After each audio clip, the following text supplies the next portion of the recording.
myself to have apprehend, but one thing I do, forgetting those things which are behind, and reaching forward to those things which are ahead. There are some things God has prepared for you in your future. If God were to show you now what you're going to acquire in your future, some of you would run just crazy. But here the Apostle Paul, he said, I reach for those things that are ahead. In the midst of us here this morning, we got millionaires sitting right here, but they have poverty mentality. In the midst of us here this morning, we got people who can acquire not just a house, but many houses. In the midst of us here today, we got people who can attain university degrees and levels. In the midst of us here, we got entrepreneurs.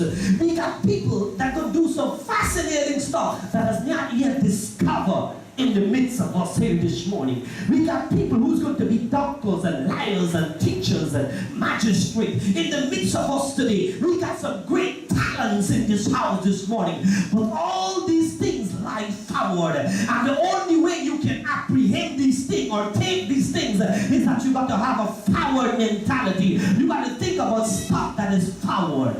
Miles Monroe, before he died, made a powerful statement on the face of the earth.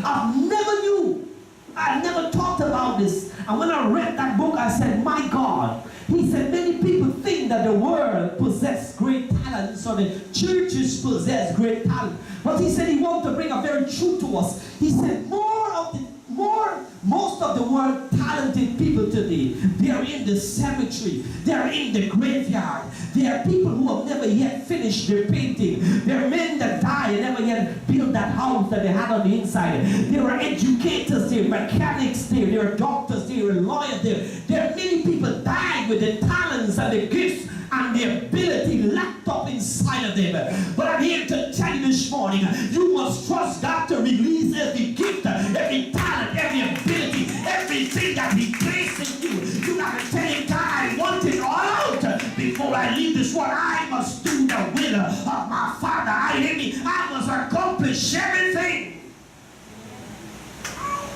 There is gifts inside of you.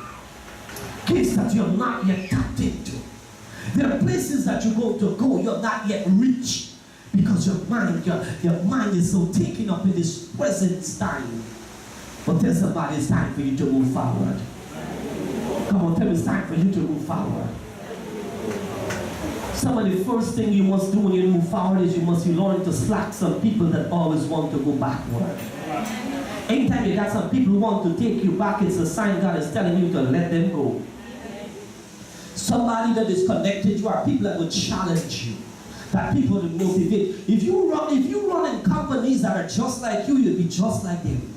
But if you run in companies that people are higher than you, more talented, more bright, more educated, more intelligent, you will get jealous of them. And your jealousy will push you to learn and push you to study and push you to know. And while you're getting jealous, God is using them to push you higher. But if you run with people just like you, you'll always be just like them. Running packs of people who are intelligent, people that will challenge your mind, people that know more about you, driving those packs, and I'm telling you, they will pull your mind up, and you want to know how come she knows so much, I've been serving the Lord for so long, and your jealousy will push you into a different level and dispensation that you have not reached in life. It's about time we get people that will challenge us. The people that will motivate us. It's important in life that we be very careful who we choose as friends, companions, and buddies.